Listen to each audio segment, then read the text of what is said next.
dito. Magandang hapon po mga katribo. Ito na naman po, healing session. Kasama po ang ating kaibigan sa Healom, si Jordan Patente. Hi Jordan! Hi, Miss Cory. I'm glad to be here. Thank you.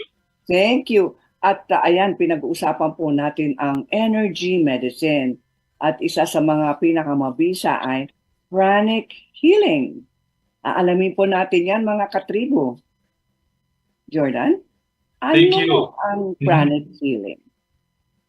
Simply put, Miss Cory, it's your way of using prana, which is life source energy. Mostly it came from nature, right? So like breathing fresh air, sunlight, food, all these energy, if you use it right, then you get to have the full capacity of your body. So you'll have a healthier life, very good disposition. That's mentality. So physicality and mentality, that's all about pranic healing. So you get to use this modality to have that wonderful full flow of energy all throughout your body. Okay. Para sa kaalaman ng ating mga katribo, tell us more about Healom.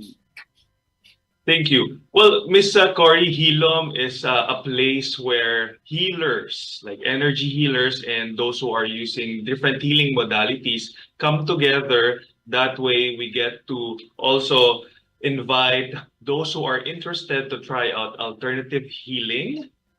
Because just so that I'm sure we all know that after the pandemic, there are a lot of options that we see. Not everyone is really open in the medical health, such as taking like antibiotics as much as possible. You don't want that because it ruins your body, your cells, right? So if you look for alternative options, there are a lot of healing options out there. And that's where Healom comes in. We want to provide you those options because we've invited a lot of healers to provide you those services. Ayun. Mga katribo, hindi naman kami against, hindi naman kami kontra sa antibiotics.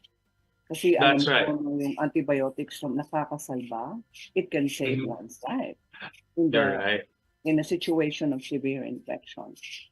However, if we want a lifestyle approach, a wellness lifestyle approach to your health, you should consider, if possible, other sources of healing that we call natural.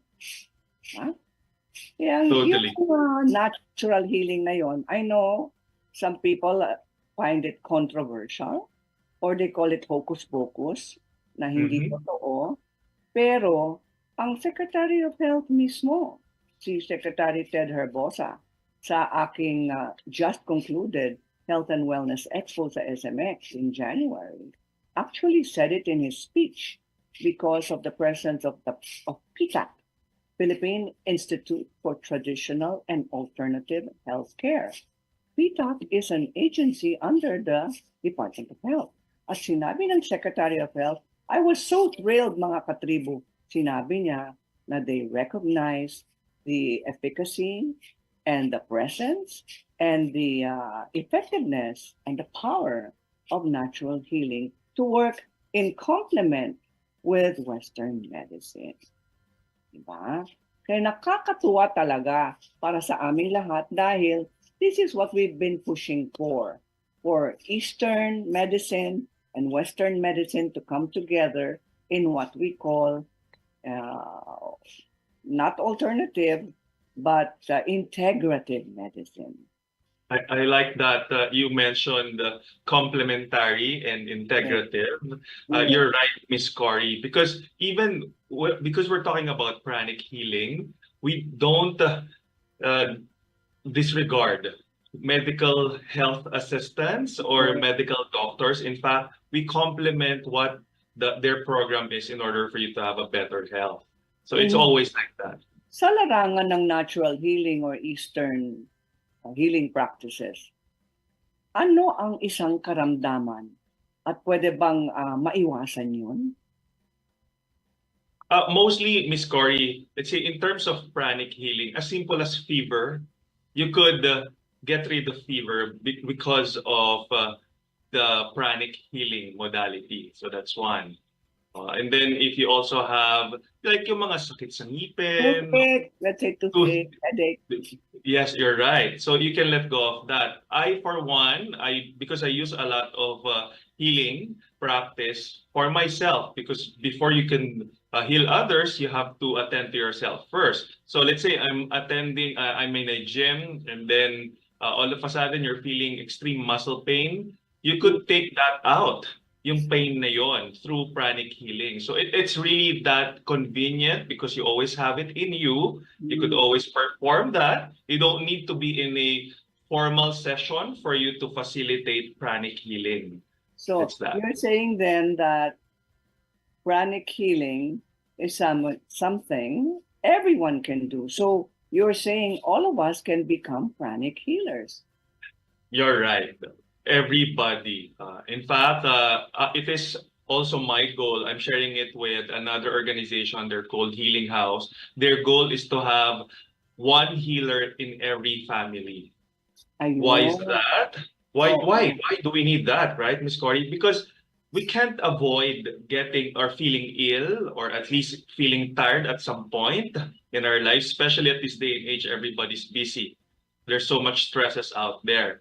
But with pranic healing, you could ease that out. You could take out extra stresses. That way you become more productive and happier.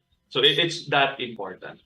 Okay. So, para sa kaalaman ulit ng ating mga katribo, I'm sure you have a lot of questions. And how does pranic healing work? Right. Well, pranic healing, what you do typically, there's a process that you have to go through, but just to make it simple for everybody, you use that light source or that energy source, and from you, it's a transfer of positive energy from the source to the healer to the patient. And Pag sinabi typically, yung source, sino yung source? At saan ang source? right. It's good that you asked that, Miss Cory. Some would always seek for God's support. But with pranic, what we look at are the sources such as food, it could be sun, air, it could be water. So whatever is around you, they are sources of life. And so from there, you facilitate that flow of energy from the sources down to the patient. Yeah, sabi daw nila yung prana or energy ay nakapaligid sa atin. Yes. And we have to draw that energy, the good energy from nature, into us.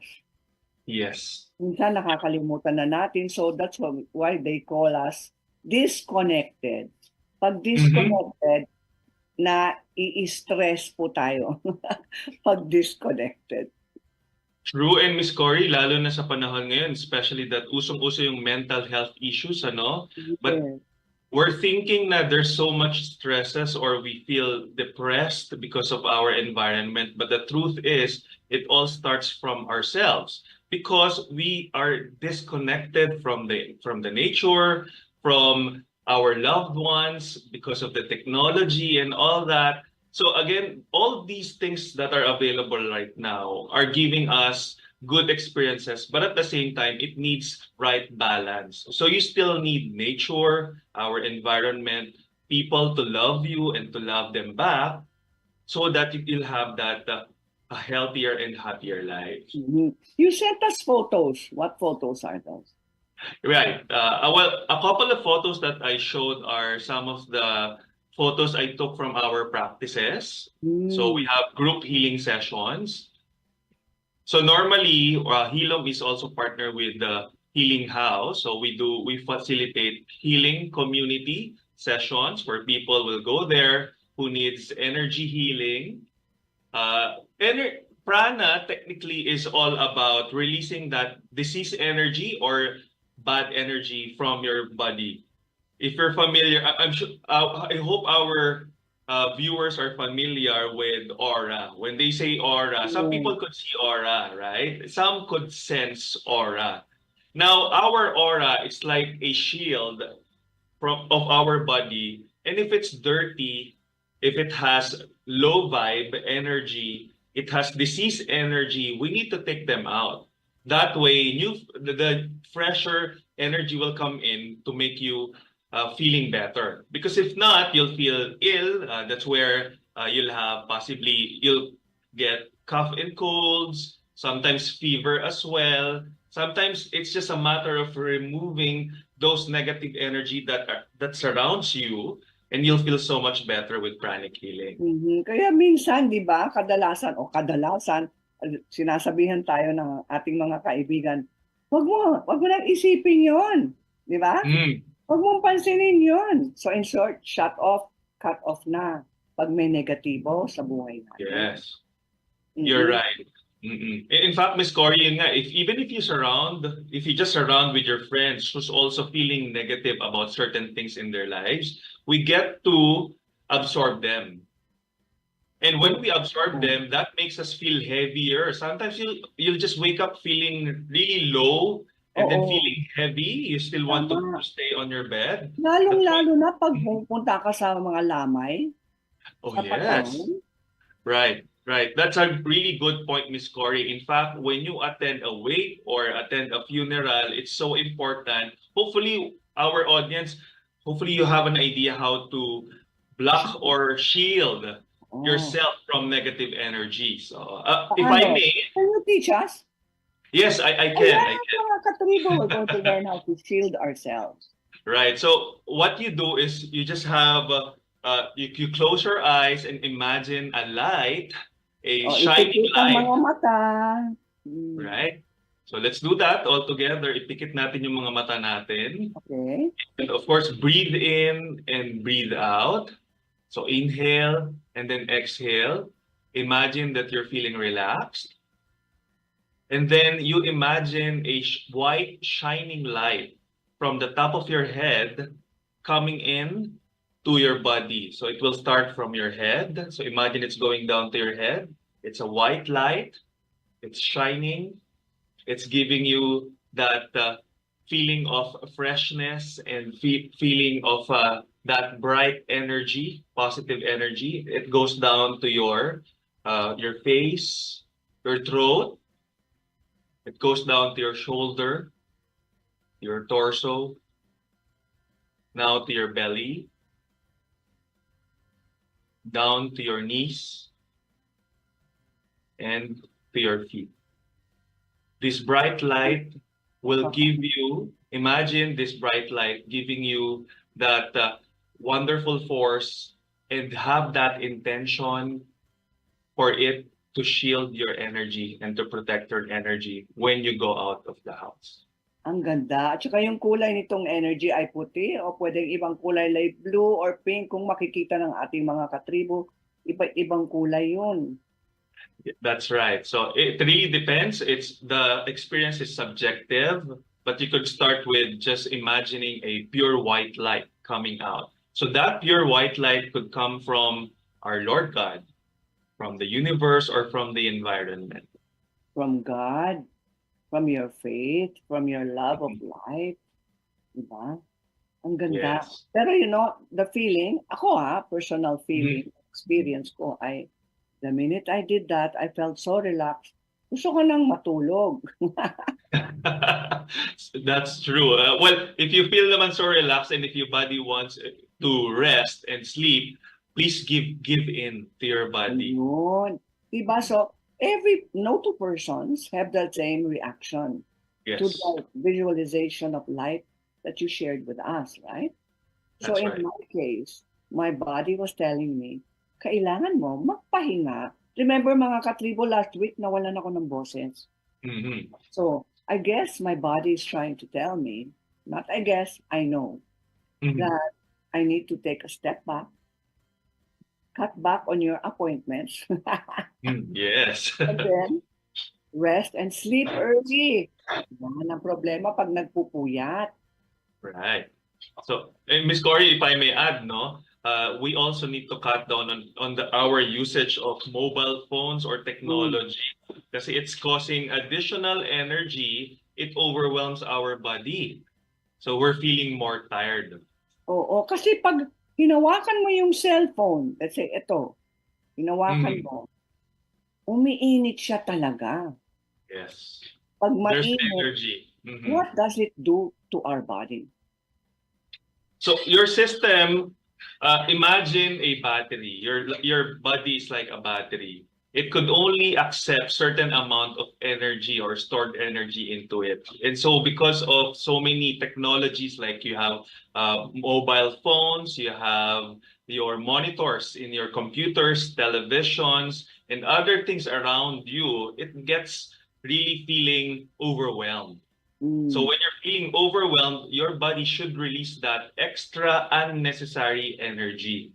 Because if it stays there, then you will feel that's when you'll attract getting colds, viruses and bacteria. Very unnecessary. You're feeling tired most of the time. So those Ayun. are the repercussions. Napakaganda mga katribo. We learn how to do our light visualization. Basic, basic course yan sa pranic healing. And para sa mga katribo na gustong matuto maging pranic healers, where do they go?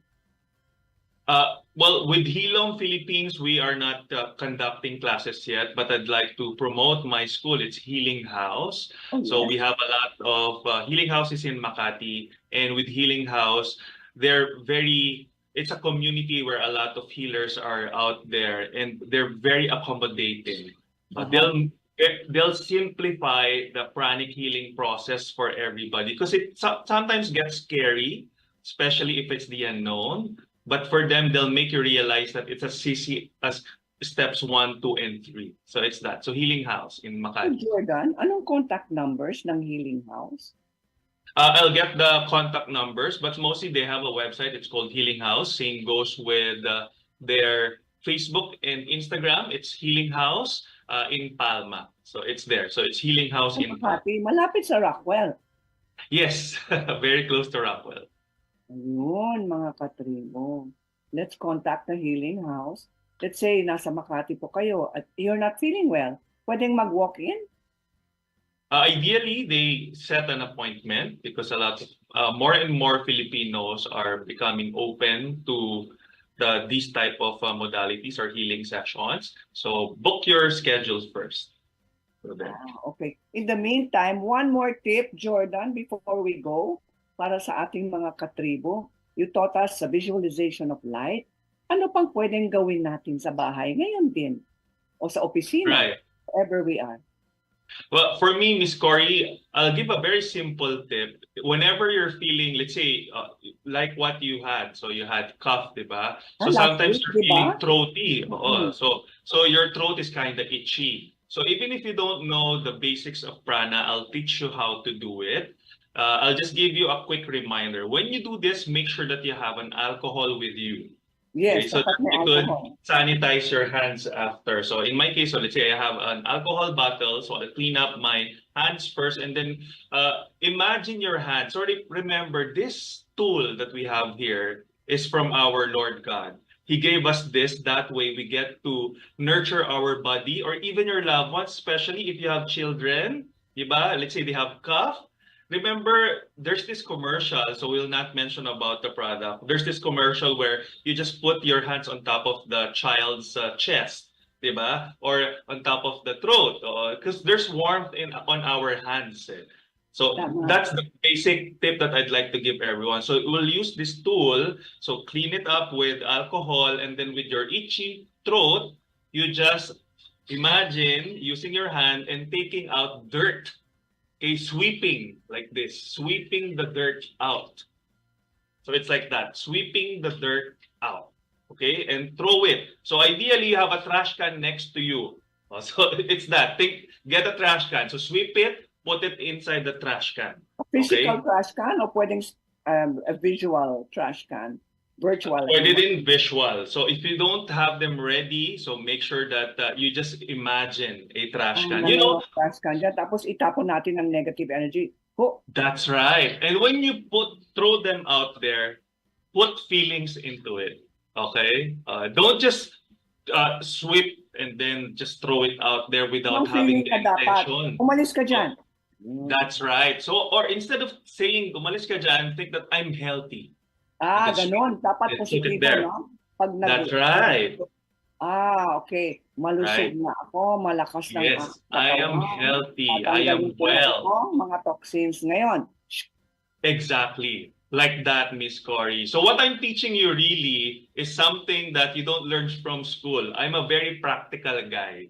And what I always teach are for people to use it anytime they want. That's why it's as simple as imagine your hands feeling the negative energy, your throat. So if it's itchy, so imagine I am well, and then sweep the negative energy, throw it in the trash can. Magaling na ako. Yes. Just keep doing that until you feel relief. You get to sense that.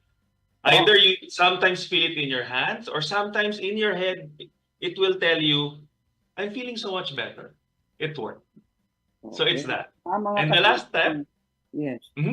Yes. Sorry, just to add, because it's really important. And then when you're done, make sure that you sanitize your hands or wash it with soap.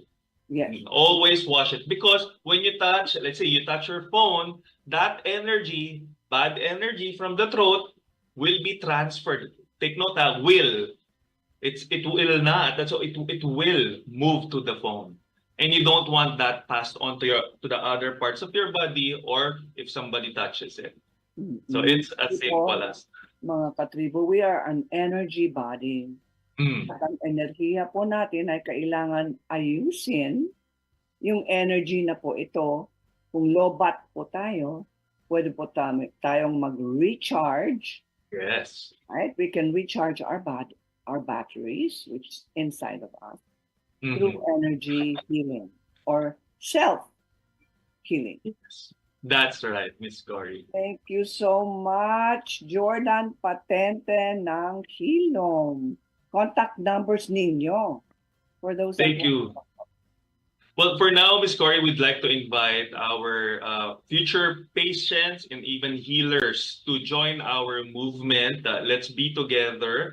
Go to www.heal, so HEAL-OM, Healom, and then Healom. Philippines. Ang ganda talaga. Healom. So Healom Philippines. The sound of the universe. Exactly, that's So HealomPhilippines.com, and please follow and be part of the mailing list. That way we get to reach out to you when things are ready to be out there. Okay, thank you so much, Jordan, and God bless you. Until the next episode, please think of something exciting for more self-healing tips. Mga katribo, para sa Be Well Now, ako po si Cory Quirino. God bless.